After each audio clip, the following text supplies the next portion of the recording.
I'm Professor A, and today we're going to talk about the difference between summarizing, paraphrasing, and quoting. So let's start off by imagining that we posted onto a social media platform of your choosing the following post. In 2006, a group of scientists decided that Pluto is not a planet. In my opinion, only observations and not definitions can be objective. Definitions have more to do with consensus. No matter how many times scientists change a definition of planet, Pluto will remain in its orbit. Now, imagine after you took the time to express your own personal opinion about this so eloquently, that one of your friends made a post, maybe a day or two later, that said the following. Whether scientists define Pluto as a planet or not doesn't change what Pluto's orbit is. Well, if people read your friend's post without reading yours, who will they think originally came up with the idea, do you think? Do you think your friend intended to take credit for your idea? What could your friend have done differently to give you credit for your idea? These are just a few things to consider as we think about what we have to give credit for as we're researching and as we're drafting, writing, revising, and editing. So, number one, it's not about how many words that you change within a paraphrase or summary, for example. It's more about giving credit, and that means citation, MLA style, in this particular case, citation. And we're going to do that anytime we're talking about referencing any idea that is not originally our own. What you'll find is that you have a lot to say in terms of response. And so, even though it seems like, oh, I'm always going to have to be citing, that's usually not actually the case, because a lot of what you are recording is your explanation, your ideas, and ultimately you have to tie everything back to your own project anyways. So the process of citation is not ultimately as burdensome as you might think it is, and in fact what we're doing also helps us, because when we are trying to make our own arguments, we want to make it abundantly clear when we're talking about what somebody else thinks or believes, and then differentiate that from what we think or believe, so that our readers can follow our argument. Readers easily become confused if they can't determine when you are, speaking in somebody else's voice versus speaking in your own voice. And we use other tools to help clarify that, but in this case, we're trying to focus on just the idea of summary, paraphrasing, and quotation, and how to do it, so what's the difference, and that's the main thing that we're interested in today. So, we have three things on the table: summary, paraphrasing, quotation. Summary means, yes, we're going to put the main idea of the entire reading, the entire article, in our own words. So it's kind of like, what's the thesis statement that the author has in this article? Maybe a few of the main points, but that's not necessary if you're doing an broad overview. But that's what summary is, and we're going to put it in our own words. Summary requires citation. Paraphrasing is about communicating one or more of a source's specific points, generally the specific point that's going to connect to your overall project. Once again, we are going to put this into our own words, pretty much. But what we're going to do this time is focus on the connection between the author's ideas and our ideas as we're writing the paper. This also requires citation. Finally, is quotation. Quotation means using quotation marks to enclose material that is exactly the same as the original source. And this can be very useful because it helps very visually demarcate the difference between somebody else's words and our own. And additionally, we can engage with that quoted material in a sophisticated fashion. However, all three are very useful. Sometimes you use them together, for different reasons as well. Think about that social media post that you made.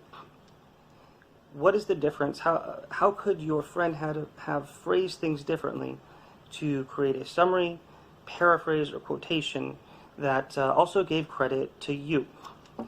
So an example of summary would be: definitions are created by general agreement, while scientific observations consist of measurable data. That's the other person's words, more or less.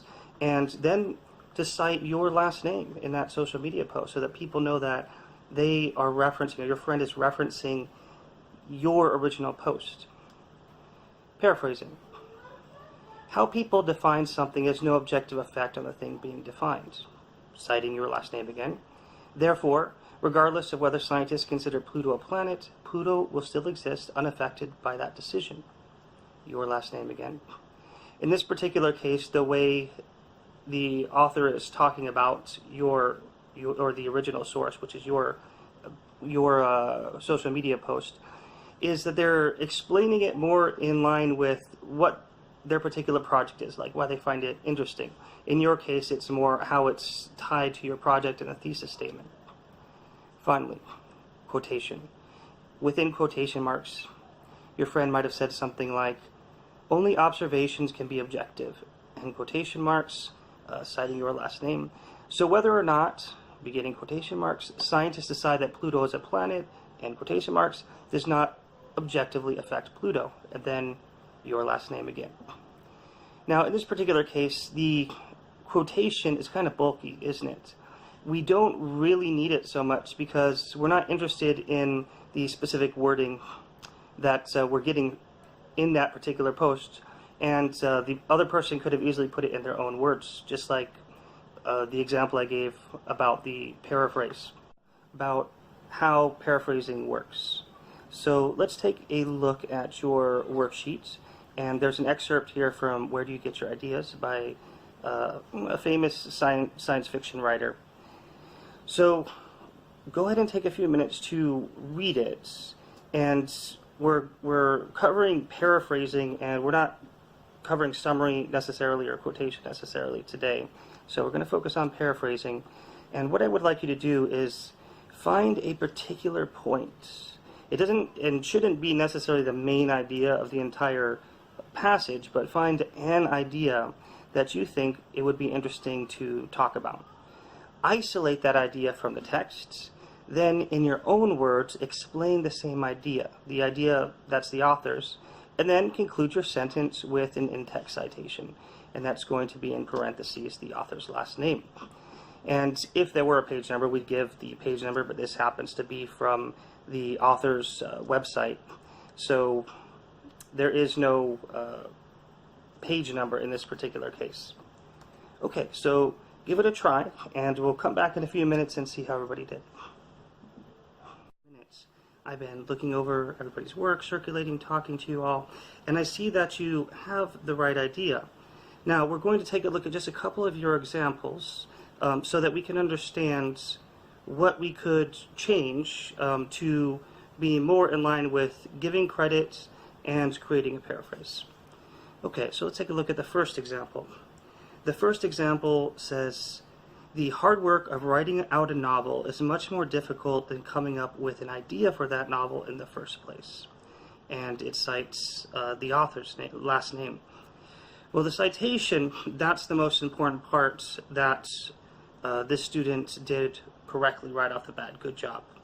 The part that probably needs to be tweaked a little bit is that the idea that's being explained is the main idea of essentially the entire piece. So that's a little bit different than paraphrasing, which is trying to focus more on the specific points as they relate to a particular project.